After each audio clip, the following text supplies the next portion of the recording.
All right, YouTubers, D-Man 2000 here, back to continue our discussion of modes and scales. Today we're going to talk about the Dorian mode and how we can use the pentatonic position 4 and position 5 boxes to play the Dorian mode in any key, in addition to or along with our groups of 4 concept. So we talked about the pentatonic shapes in the past and how they fit around the groups of 4 in order to play pentatonic scales and the blues scale, and however they can be used to really play any scale or mode of the major scale as well. And today we're just going to focus on the Dorian, and the reason for that is Dorian is extremely prevalent in most types of pop music, particularly rock and roll, and so it's especially useful to have as many viewpoints on it as you can, and also to be able to just kind of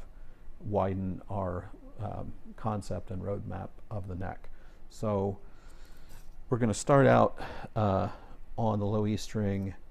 on the 8th fret, and we're going to take our first finger and we're going to put it on the 8th fret, and we're going to play our position 5 box, which is then going to be 8-11, 8-10, 8-10, 8-10, 8-11, 8-11.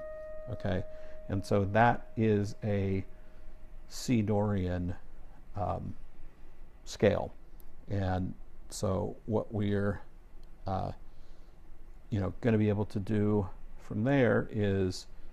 focusing on the same root note, which is here, but putting our second finger on the 8th fret C. We also have a position 4 box here, and so we're going to play that, and that's going to be 8-10, 8-10, and then it's going to be 7-10, 7-10, 8-10, 8-10. Okay, so that is our position 4 box, and keeping in mind that we have a Dorian group of 4 starting here on the 8th fret and going back to the 3rd fret. So if we are back here now at the 3rd fret, we also have a position 5 box here, and what we can do with that is play our 3-6, 3-5, 3-5, 3-5, 3-6, 3-6, and that is a position 5 Dorian C scale with our root note here on the 5th string. And so if we think about that same root and we shift back with our second finger on the 1st fret and we play our position 4 box, we would have another Dorian scale. And what we're going to do is we're going to play the 2 middle strings open, because the low notes are actually here beyond past beyond the 1st fret, and so we'd play 1 3 1 3 open 3 open 3 1 3 1 3, and that would be our position 4 box. And so we have a position 4 box here,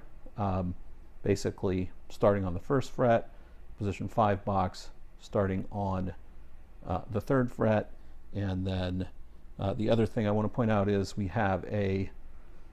position 4 box that is also starting here on the 6th fret, because remember, this is our Dorian C root here. So and we had a box here, and then another minor box shifted 1 fret back, and so we have a position 4 box starting on the 6th fret. That would be 6-8, 6-8, 5-8, 5-8, 6-8, 6-8. So basically we have a minor box starting on the 1st fret, followed by major box on the 3rd, with another minor box starting on the 6th fret, and then a major box starting on the 8th fret with a position 4 box, also starting on the 8th fret, but coming kind of right in front of that. So, you know, this is your position 4 box, and then,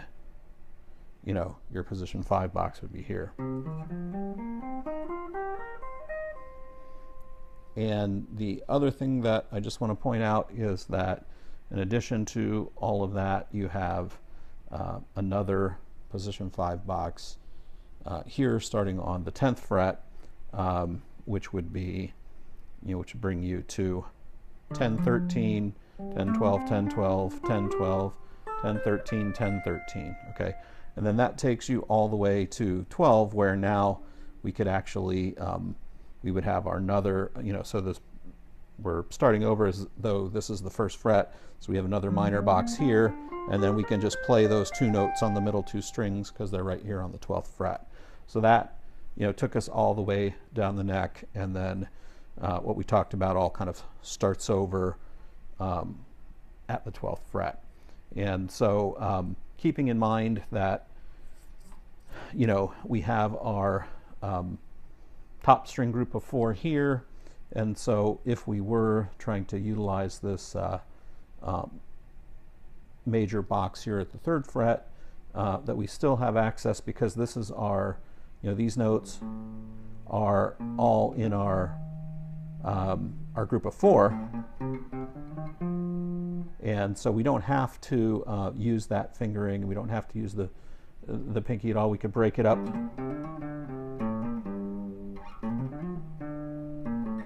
Okay, so, but if we wanted to, here at the 3rd fret, you know, we could use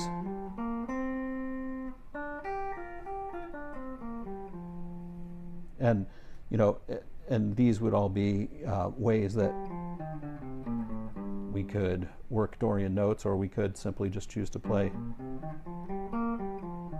this note instead of this note. However we want to do it, doesn't matter. I mean, this is our Dorian group of 4, and then keeping in mind that, you know, we have another middle group of 4 here. And then, so we have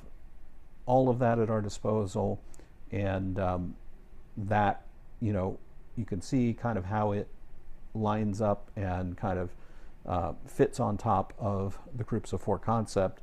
Now, the other thing that I just want to point out is that I find especially useful in,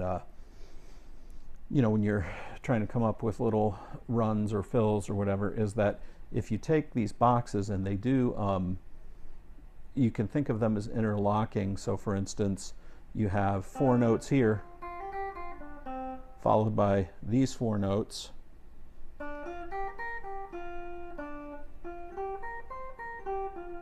and so if you follow your box shapes all the way down, you'll see that you have interlocking groups of 4 notes that are, you know, 2 frets apart, followed by 3 frets apart, and then when you get to this middle box, you have 3, and then, you know, starting from the 8th, you have, you know, you can play this or that, and then starting at the 11th fret, then, and those are, you know, the same thing is true when you play your pentatonic scales. So that's one way to play kind of pentatonic leads on the high strings if you want to, but it's also true of the other strings, including the middle 2 and the top 2. So, you know, for instance here, if you have a group of 4, you know, which is 4 notes. Now it's I don't mean our traditional group of 4. I just mean the 4 notes on the center starting with this box. So, you know, open 3, and then you have these 4 notes, and you know, so you know, from the you know, from here, you know, down to your 8th fret, you have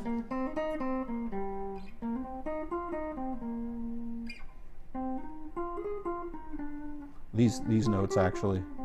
So, you know, you can start to see how they